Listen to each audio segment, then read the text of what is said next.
Okay, so today I am talking about how to build a mindset that actually works, not just having a great mindset with zero action. So, our brain is a master liar, especially when comfort is at risk. Install radial acceptance of the self. We often fail because we believe the process should feel good.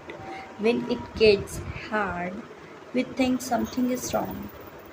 When you feel like quitting, say to yourself, ah, here it is.